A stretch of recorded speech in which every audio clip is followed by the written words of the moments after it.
Um aviso que eu não dei, que é o início da nossa escola bíblica dominical. O pastor Geiso confere para nós, já é na primeira semana de março, primeiro domingo de março, nós retornamos com a nossa EBD, a nossa escola bíblica dominical, e também à noite, nós queremos certificar aqueles que foram os nossos alunos o ano passado, no módulo de Antigo Testamento. Todos os que fizeram, à noite nós entregaremos o certificado, mas pela manhã nós iniciaremos o nosso módulo Novo Testamento.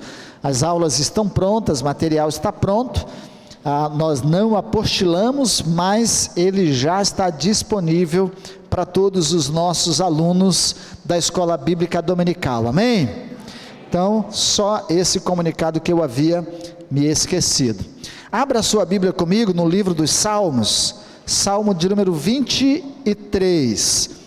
Semana que vem também nós iniciaremos aquele que é o nosso tema, para o ano de 2024 até março de 2000, até no caso fevereiro de 2025, como nosso calendário se inicia no mês de março, então em março a gente passa para vocês, na primeira semana, o nosso tema, a nossa divisa e a ênfase que nós vamos trabalhar durante todo o ano de 2024 e 2025, parte dele, no caso, os primeiros 2 meses. Salmo 23, todos acharam? Tem alguém aí que sabe o Salmo 23 de có e salteado? Opa, graças a Deus. Esse é o Salmo, eu acho que um dos mais lidos de toda a Bíblia.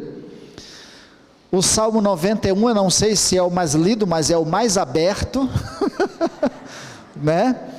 Em toda loja, em todo comércio, daqueles que se dizem cristãos ou que tenham um certo preconceito, está lá a Bíblia poeiradinha, aberta no Salmo 91, não sei se a pessoa já leu ou quantas vezes lê ele, mas está lá como um amuleto. Já o Salmo 23 é com certeza um dos salmos mais lidos, mais citados e mais decorados de toda a Bíblia, e eu quero me debruçar sobre ele com vocês hoje, pensar, meditar, tirarmos algumas lições preciosas. Vamos ler, eu vou ler na versão NVI, que já é uma tradução mais moderna, e bem a par daquilo que nós compartilharemos com os irmãos. Talvez você tenha a sua versão aí mais antiga, da Almeida atualizada, corrigida, João Ferreira de Almeida e atualizada. Então, na versão que você tiver pode acompanhar, mas a versão que está ali é a versão NVI, e nela eu vou ler com vocês. Diz assim: o Senhor é o meu pastor, de nada terei falta. Algumas versões mais antigas, o Senhor é o meu pastor e nada me faltará. Em verdes pastagens me faz repousar e me conduz a águas tranquilas. Restaura-me o vigor, guia-me nas veredas da justiça por amor do seu nome. Nas versões mais antigas diz: refrigera a minha alma. Mesmo quando eu andar por um vale de trevas e morte, não temerei perigo algum, pois tu estás comigo, e a tua vara e o teu cajado me protegem. Preparas um banquete para mim à vista dos meus inimigos. Tu me honras, ungindo a minha cabeça com óleo e fazendo transbordar o meu cálice. Sei que a bondade e a fidelidade me acompanharão todos os dias da minha vida, e voltarei à casa do Senhor enquanto viver. Sei que a bondade e a fidelidade, algumas versões diz, sei que a bondade e a misericórdia do Senhor me seguirão todos os dias da minha vida, e habitarei na casa do Senhor por longos anos. Amém?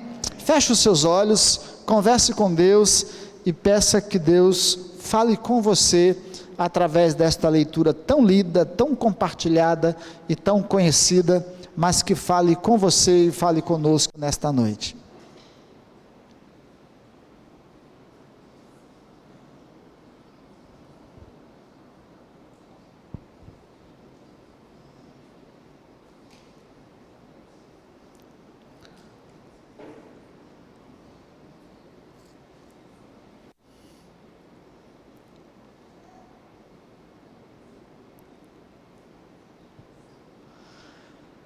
Pai do céu, nós dependemos da iluminação do Teu Espírito sobre nossas vidas, da unção do Senhor sobre nossas vidas, para compreendermos a Tua palavra, entendermos a Tua vontade, ó Deus, e agora nos debruçamos sobre ela, e queremos que o Senhor ministre profundamente ao meu coração, que o Senhor ministre profundamente ao coração da Tua igreja, de todos os Teus filhos aqui presentes. Nós oramos pedindo assim em nome de Jesus, amém, amém, Deus, amém. Apesar de ser um salmo conhecido e bem conhecido, nós queremos aplicar ele um pouco à nossa realidade e aos nossos dias de hoje.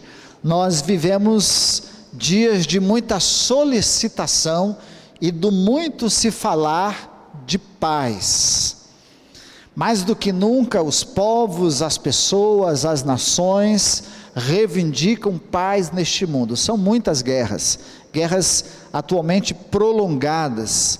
Nós, até como nação brasileira, estamos inseridos agora como o protagonismo de buscar e de promover e de tentar promover a paz no mundo, numa nova ordem, como é chamado aí de ordem mundial, né, de rever algumas questões. Mas a Bíblia diz que quando muito se ouvir falar de paz, é porque o fim está próximo.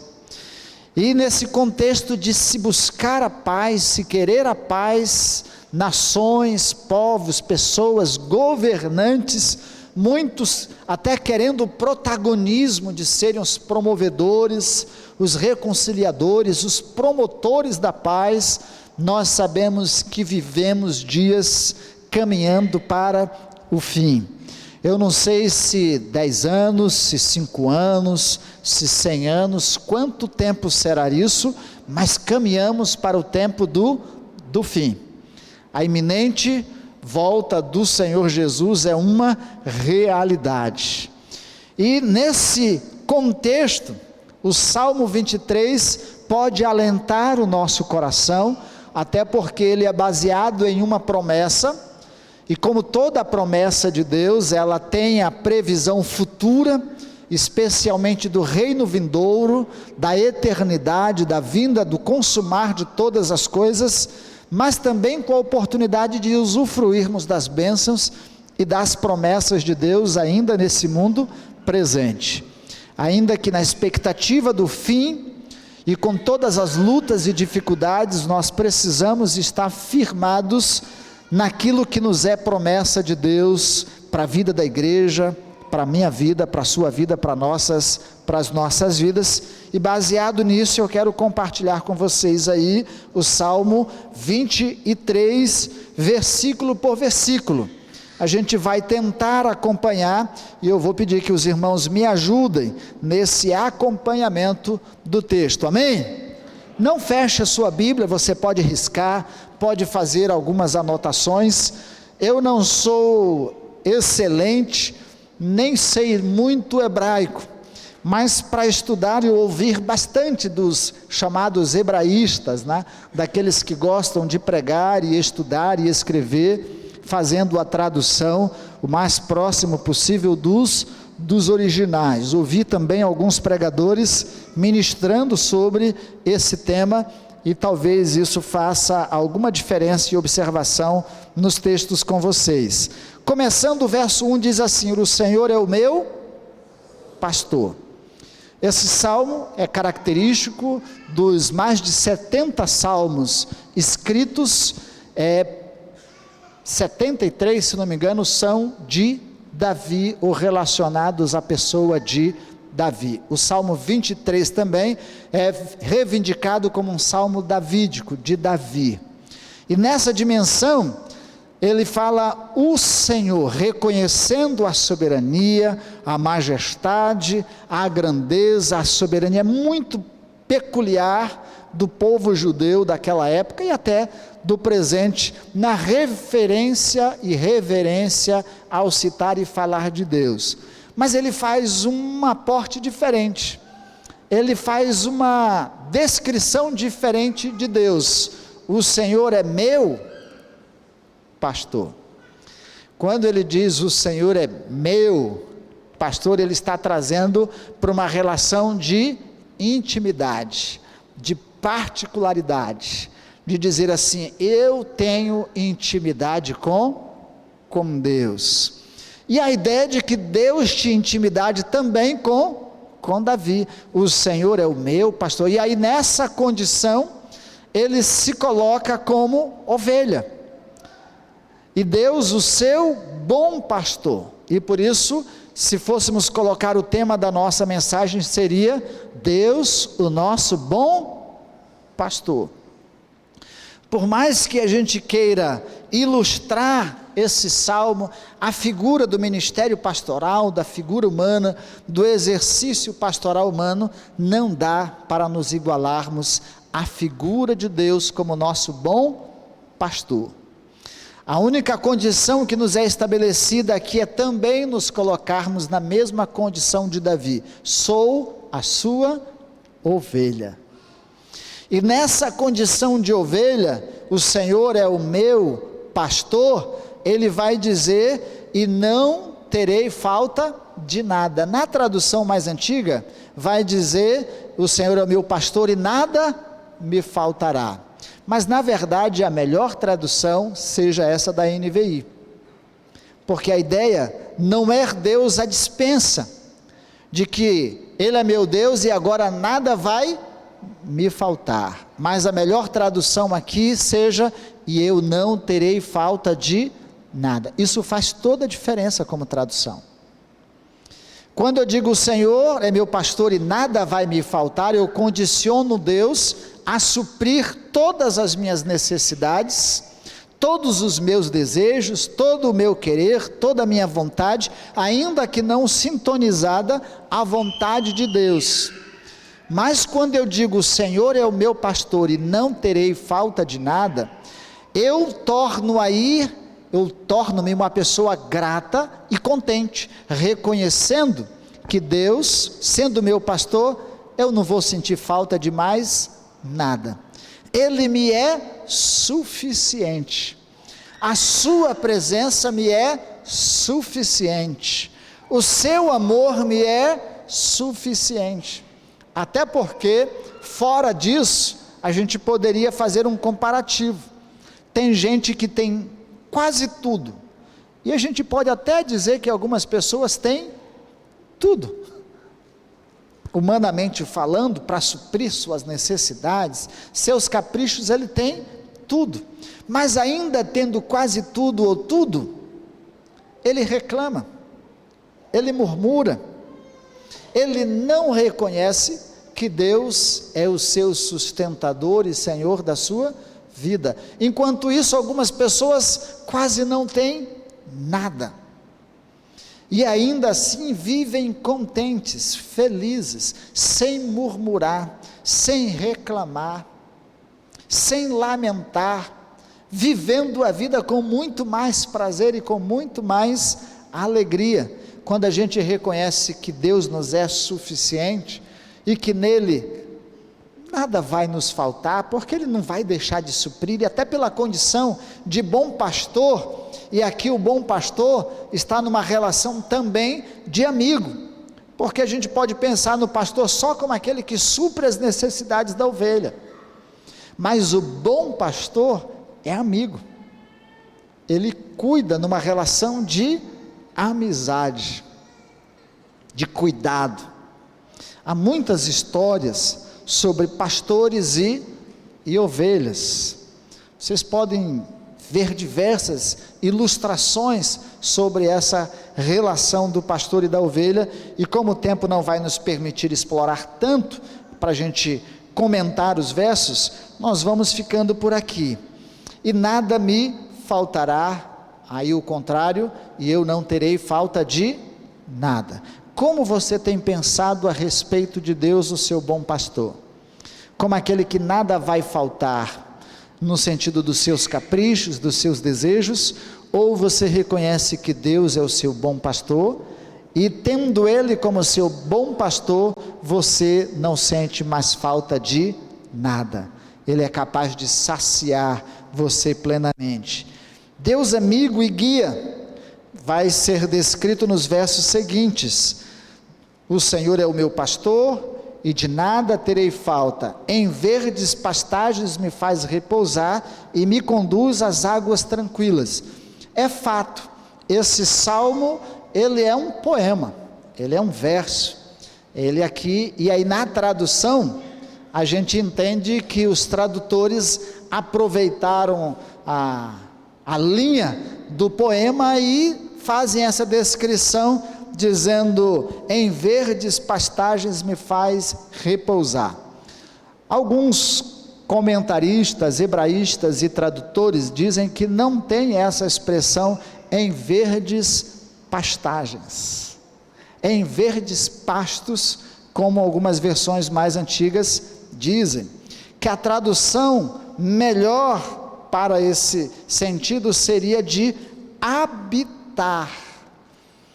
E a ideia de habitar com, estar presente com, se fazer presente na vida daquela ovelha ou da vida de Davi, habitar com ele, levando a relva, e a relva, o sentido era de um oásis, mais do que só de campos verdes, mas Deus habitando com ele, levaria ele à relva, ou seja, a um lugar onde houvesse vida, onde houvesse alimento, muito mais do que só a ideia de verdes pastos, até porque, conhecendo a geografia de Israel, não tem muitos verdes pastos lá, pastos verdejantes. Eu não sei quem já foi aqui em Israel, já andou por lá, meio seco, não é, pastor? Bem seco.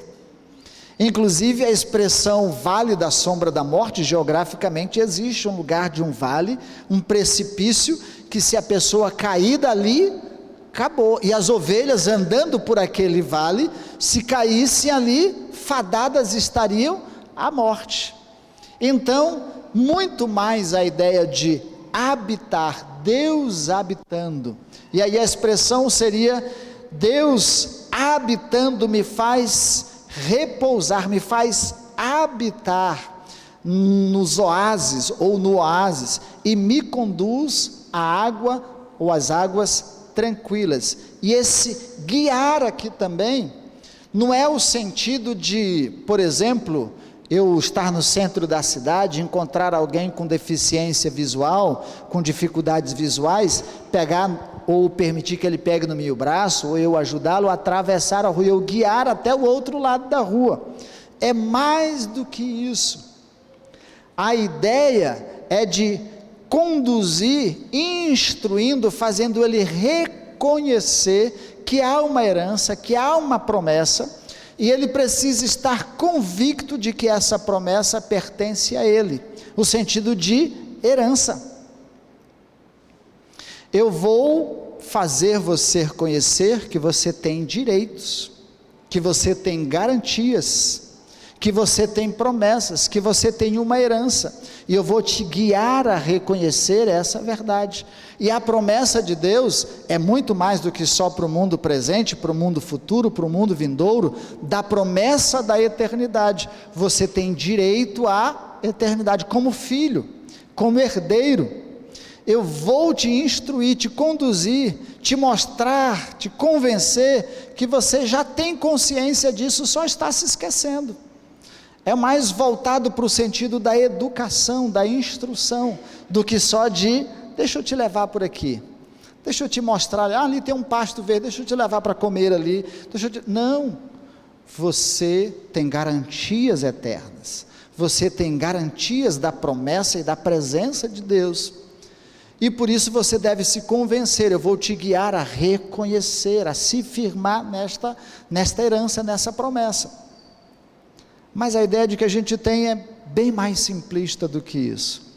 Vamos trazer isso para uma realidade mais nossa.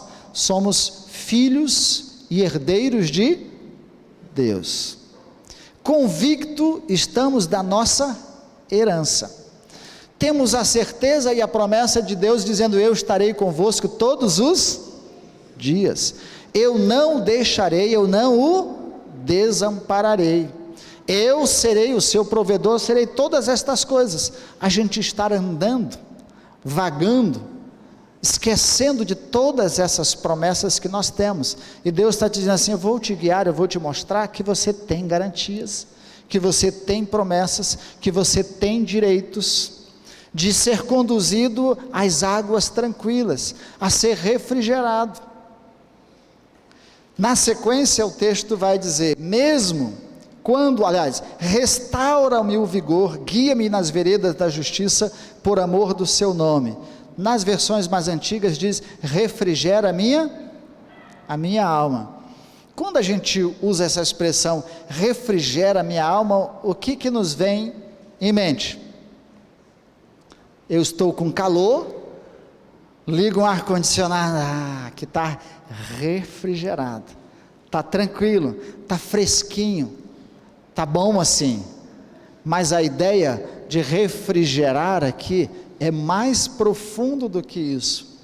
Talvez a melhor tradução seja restaurar a minha alma, voltar à origem como era no Éden. Restaurar a minha alma diz respeito à minha razão, os meus pensamentos, que agora Deus muda. Aí a expressão é muito mais parecida com o de Romanos 12, não vos conformeis com este mundo, mas transformai-vos pela renovação do vosso entendimento, para que experimenteis qual seja boa e perfeita, agradável vontade de Deus. Restaurar a minha alma. Então o salmista está reconhecendo, dizendo: o Senhor é o meu pastor, sendo Ele o meu pastor, eu não terei falta de nada. Ele me guia, Ele me convence, Ele me mostra, Ele me faz admitir que eu tenho promessas, que eu tenho garantias, e essa garantia é de que Ele me conduz um refrigério, inclusive da minha alma, de restaurar o meu pensamento, restaurar a minha vida, transformar por completo a minha vida, e assim é que eu sou consolado. Firmado nisso é que eu sou consolado. E ele diz: guia-me nas veredas da justiça por amor do seu nome. Mais uma vez, o guia-me não é o mesmo sentido só de conduzir. E veredas, sim, é o sentido de que não é um caminho qualquer, é uma trilha, é uma vereda, é um desvio, que só sabe quem anda por aquele caminho, por aquela vereda, dando a entender que Deus é esse que nos conduz por caminhos que só Ele pode nos mostrar. E o caminho da justiça de Deus é o sentido de caminho reto, daquele que a gente não se desvia nem para a direita e nem para a esquerda, baseado nos valores e no reino de Deus. Os caminhos de Deus não são os caminhos deste mundo, os caminhos de Deus são exclusivos, e quem anda nas veredas, nos trilhos ou nesse caminho proposto por Deus, vai experimentar coisas diferentes, e aí sim, também pode ter o sentido de trilhar o caminho da prosperidade, de experimentar coisas que ninguém está experimentando, de ver coisas que ninguém está vendo, de perceber coisas que ninguém está percebendo, de vivenciar sentimentos que ninguém está vivenciando, como o da paz, como o do amor verdadeiro, como o do refrigério da alma, de uma consciência serena, tranquila, equilibrada, embasada nos valores do reino de Deus, de experimentar o que todos os outros não estão experimentando, e esse é um caminho de prosperidade. Guia-me pela veredas da justiça por amor do seu nome, baseado em Deus, não no homem, mas baseado em Deus, não só na necessidade do homem, mas na verdade absoluta de Deus. Mesmo quando eu andar por um vale de trevas e morte, não terei perigo algum, pois tu estás comigo, e a tua vara e o teu cajado me restauram. a tua vara e o teu cajado me consolam. Aqui não tem muito segredo, de fato é andar pelo vale da sombra e da morte. Podem ser diversos momentos da nossa vida, pode ser uma enfermidade, pode ser um perigo, pode ser um caminho de morte, pode ser qualquer um desses riscos que nós estamos sujeitos na vida, mas nós não teremos medo.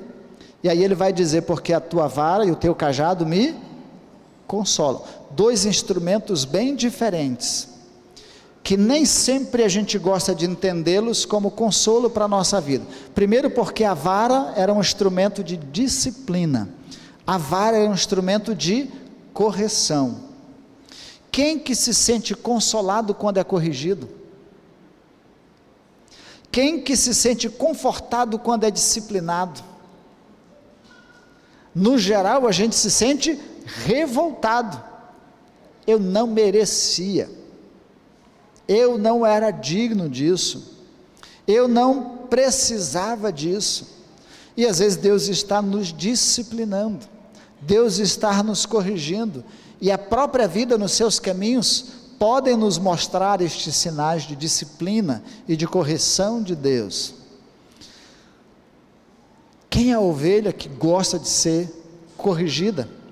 A correção às vezes nos leva a uma quebradura. Por exemplo, uma ovelha rebelde, e o bom pastor, o pastor amigo que de fato se preocupa com a ovelha, ele pega ela, sabe o que ele faz? Quebra a perna dela, quebra a perna dela, pá, quebra a perninha da ovelha. Aí você vai dizer, direitos dos animais, aí, porque que maldoso, mas é porque se ele não fizer assim, e depois que ele quebra a perna, ele vai cuidar, vai emendar, vai deixar no colo, vai cuidar daquela ovelha, até que ela consiga andar de novo. Mas se ele não fizer isso, ela vai ser picada por uma cobra, ela vai se perder do rebanho, ela vai ser comida por um leão, por um leopardo, ou por qualquer outro predador. Então o bom pastor nesse sentido aqui, ele também disciplina, faz a devida correção, para que ela volte para o seu trilho normal. E o salmista diz, a tua vara me consola. Diz assim para Deus, Deus pode me bater, bate, pode corrigir, eu vou apanhar feliz. Quem que vai dizer assim?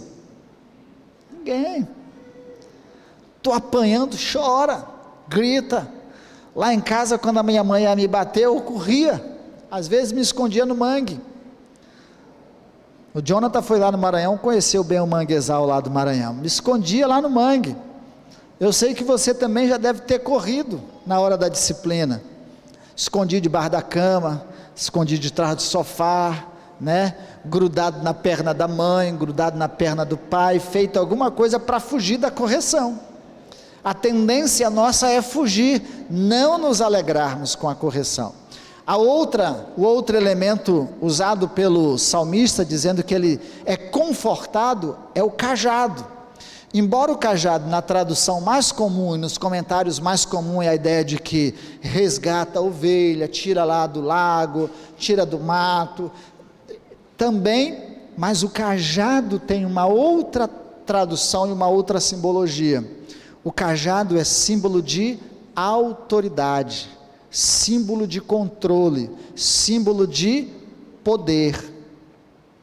Então, dizendo que o poder de Deus, o controle de Deus, a soberania de Deus, a autoridade de Deus, a manifestação do poder soberano de Deus, também consolava o salmista. Ter a nossa vida dirigida, controlada pelo Espírito de Deus, controlada por Deus, deve nos consolar, até porque, se isso não for acontecer, eu vou lamentar, porque depois eu tenho que me arrepender, pela queda, pelo fraquejar, e aí eu vou lamentar, vou precisar da misericórdia de Deus, da graça de Deus, da intervenção de Deus, e não mais do consolo de Deus. Então aqui o salmista está dizendo assim, olha, a correção e o teu poder, a tua soberania, o teu controle também me consolam.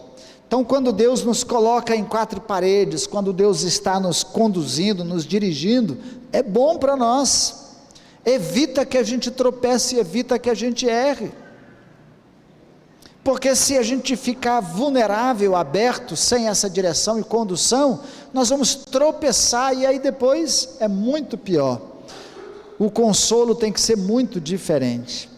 Então o salmista está dizendo assim: olha, tua disciplina, tua correção, o teu poder, a tua soberania, isso me consola. Mas também pode trazer o sentido personalizado para o salmista, que ele também precisava de domínio, precisava de controle, precisava administrar bem a sua vida, para que ele não pudesse tropeçar. O salmista continua: preparas um banquete para mim à vista dos meus inimigos, tu me honras, ungindo a minha cabeça com óleo e fazendo transbordar o meu cálice. O Projeto Mulher está trabalhando sobre a mesa. Aqui a ideia não é de inimigo, daquele que quer matar você, daquele que faz macumba para você, daquele que quer te atropelar na rua com carro. A ideia aqui é muito mais de um adversário sorrateiro, daquele que te entrelaça, que te amarra, que te amordaça, que te trai, que te difama, que te prejudica. Então esse adversário, que por sim quer um pouco da sua desgraça, da sua derrota, do seu fracasso, o salmista está dizendo: Deus, diante destas pessoas, prepare uma mesa, me coloque na mesa, e me honre. E como é que o salmista reconhece a ideia da honra? Há uma tradução aqui do cálice, a ideia de engordar, porque naquela época ser gordo era sinal de bênção de Deus, de fartura, mas a ideia: Senhor, diante dos meus inimigos, me dê honra. E a honra é reconhecida pelas bênçãos e provisão de Deus sobre a sua vida, e as pessoas reconheceriam que aquela pessoa, ela era abençoada por Deus, e agora as bênçãos de Deus, e essa é a ideia de transbordar o cálice, que é muito mais do que a ideia de encher até derramar e ficar derramando, mas a ideia de solidificar, do elemento ser transformado, e isso ficar evidente, como se fosse assim: eu vou abençoar o Danilo, e eu vou abençoar o Danilo, e eu vou abençoar o Danilo, e eu vou abençoar tanto o Danilo, que as pessoas que querem o seu mal vão perceber que ele é abençoado. Quanto mais eles quiserem prejudicá-lo, mais eu vou fazê-lo prosperar, mais eu vou dar graça a ele, mais as pessoas vão reconhecer que ele tem a minha proteção, que ele tem o meu cuidado. E não era só para se vingar das pessoas, não era o sentido de vingar-se dos seus adversários, dos seus inimigos, mas era reconhecer o quanto ele era abençoado por Deus. Talvez você tenha inimigos e você queira matá-los, destruí-los, e o que o salmista está dizendo é: siga as veredas da justiça, saiba que Deus é contigo, saiba que Deus habita com você, e te leva às provisões, a águas tranquilas, ao sossego, à paz, e a ideia de tranquilidade é de paz mesmo, é de sossego, é de repouso, e que ele te dá esse equilíbrio, tanto que você é abençoado, e as evidências dessas bênçãos sobre sua vida são palpáveis, não são ficções, ideias, não, elas são palpáveis, são evidentes. Então, não se desvie dos caminhos da retidão, ainda que haja o vale da sombra e da morte, ainda que hajam inimigos à sua volta, vai haver o momento em que você vai ser reconhecido como abençoado de Deus e abençoado por Deus.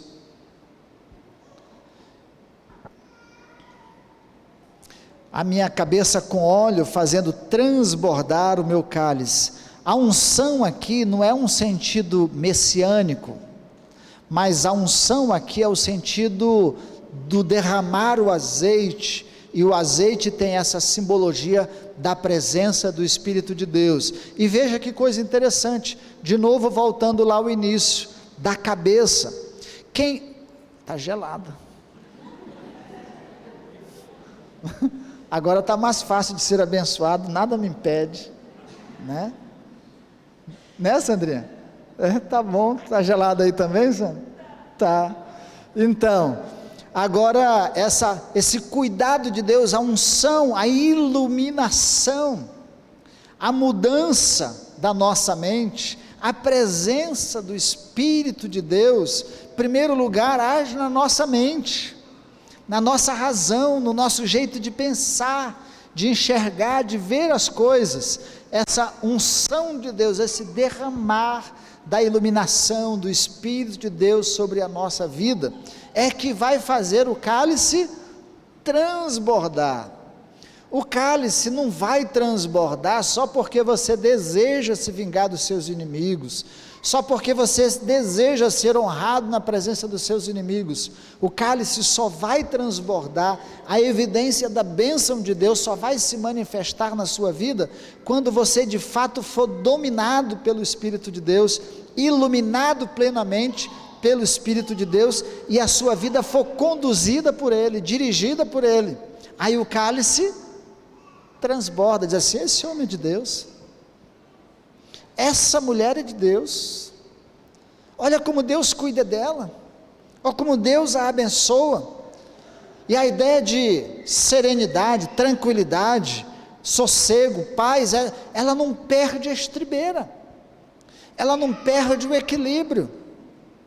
É tão interessante que na tradução, essa ideia de tranquilidade é reportada a ideia de Noé, da arca, que repousou, que parou, que estabilizou, e depois para a civilização ter continuidade a partir dali. Então essa é a ideia da promessa de Deus, do reino futuro. Para as bênçãos de Deus se manifestarem no presente na nossa vida, a gente precisa ser transformado, guiado e dirigido pelo Espírito Santo de Deus, amém? Você está entendendo isso? Eu sei que não é muito fácil não, mas vamos lá.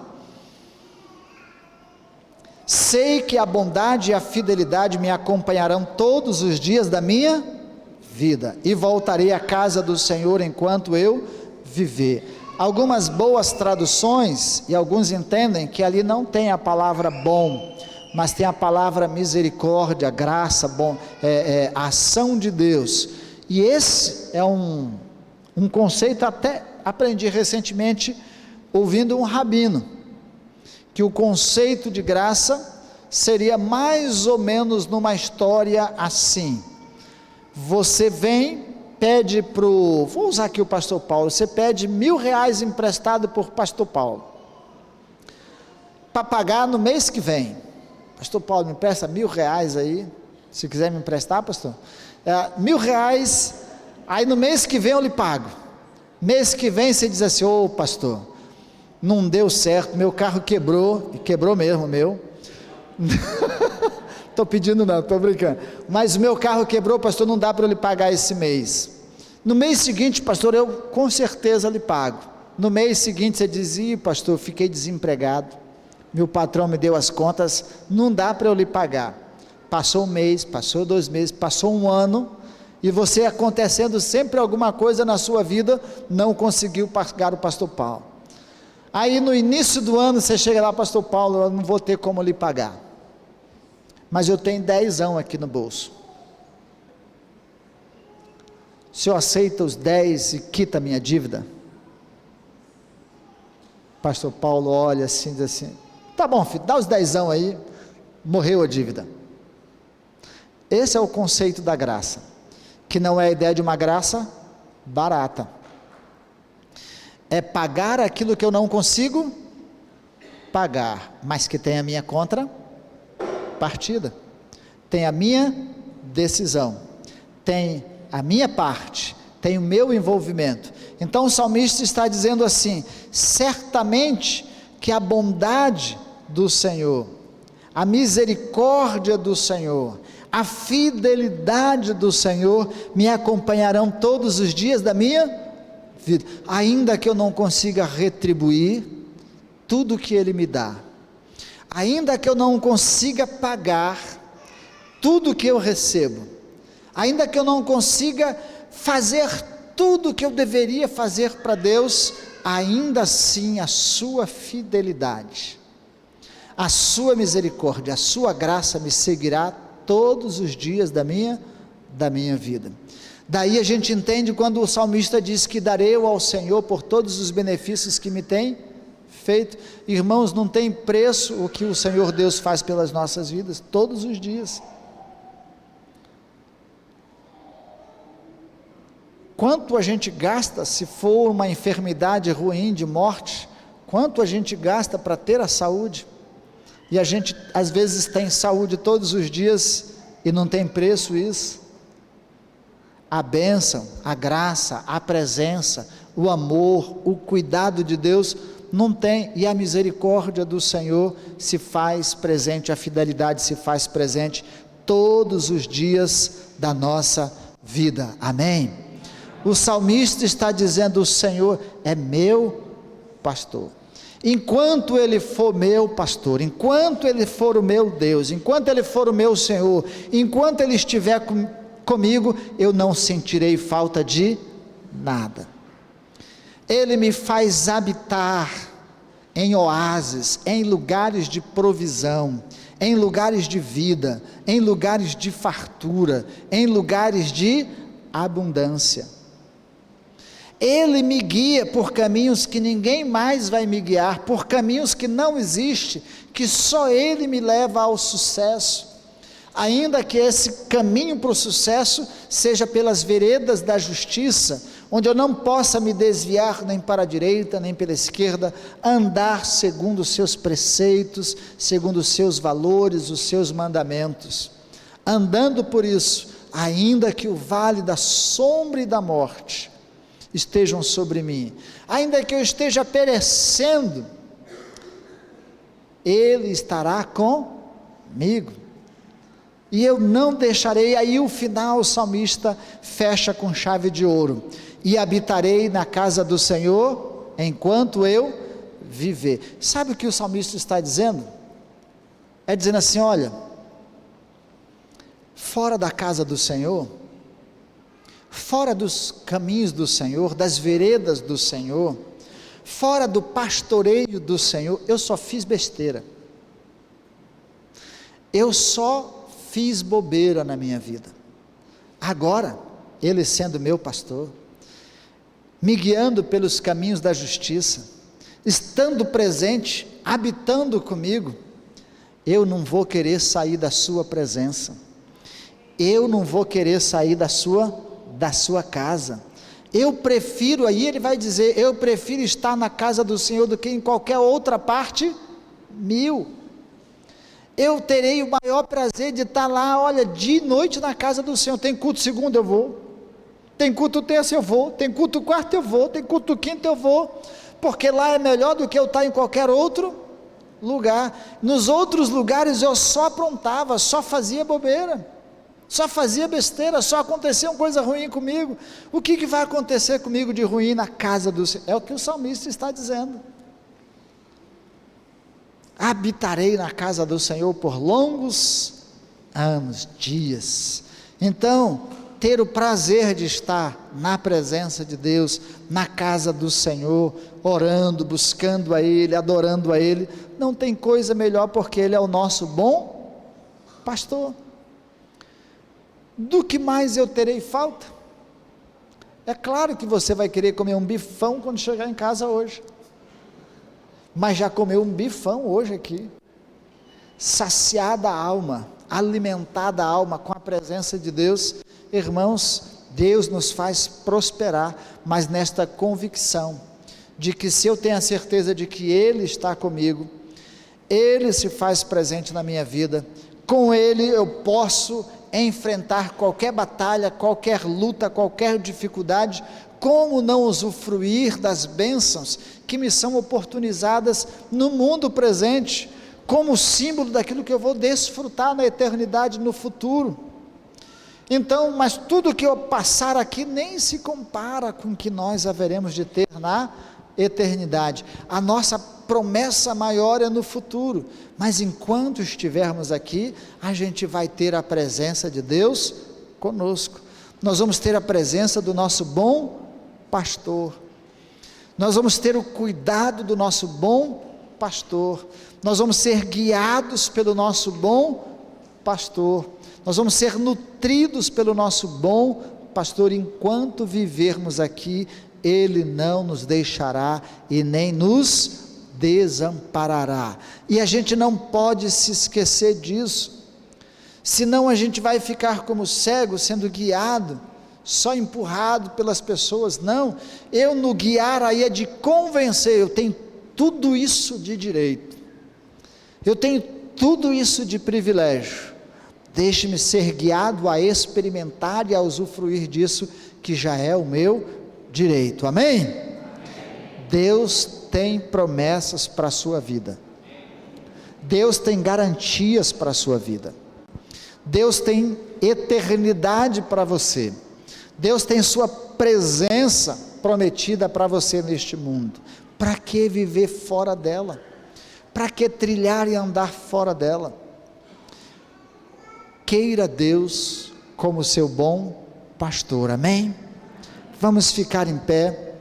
E se você veio aqui entendendo que você precisa do bom pastor da sua vida, guiando a sua vida, guiando nas suas veredas, nas suas trincheiras, nos seus trilhos, então você vai curvar a sua cabeça. Pode ser até que você tenha andado longe do pastoreio de Deus, longe do rebanho de Deus, longe da proteção do bom pastor. É possível que você, como uma ovelha que tenha tentado se desgarrar, se desviar, esteja sofrendo os danos, os prejuízos disso, mas Deus hoje te chama dizendo: eu quero ser o seu bom pastor, eu quero ser o seu bom pastor. Você quer ser a minha ovelha? Quer ser cuidada por mim, guiada por mim, dirigida por mim, alimentada por mim, nutrida por mim? Você quer ter a alegria de estar na minha presença do que em qualquer outra parte, do que qualquer outro lugar? Você ora comigo? Enquanto eu oro, você ora, entregando o seu coração, a sua vida ao Senhor, convidando Ele para ser o seu bom pastor. Pai do céu, o Senhor é esse que refrigera ou restaura a nossa alma, restaura o nosso pensamento, restaura a nossa forma de pensar e nos molda ao jeito de pensar do Senhor. O Senhor é esse que quer estar presente na nossa vida como nosso bom pastor, ainda que por muitos momentos nós queiramos trilhar fora do teu rebanho, fora dos teus cuidados, fora da tua proteção, mas nesta noite nós queremos reconhecê-lo como bom pastor das nossas vidas, e nós queremos nos entregar como ovelhas do bom pastor, para sermos bem pastoreados pelo Senhor, convictos das certezas, das garantias, das heranças, das promessas que o Senhor tem para a nossa vida. Ó Deus, aqueles que fazem esta decisão nesta noite, traga tranquilidade ao coração deles, sossego, paz, equilíbrio, refrigério, restauração, em nome de Cristo Jesus. Amém, amém, amém, Amém.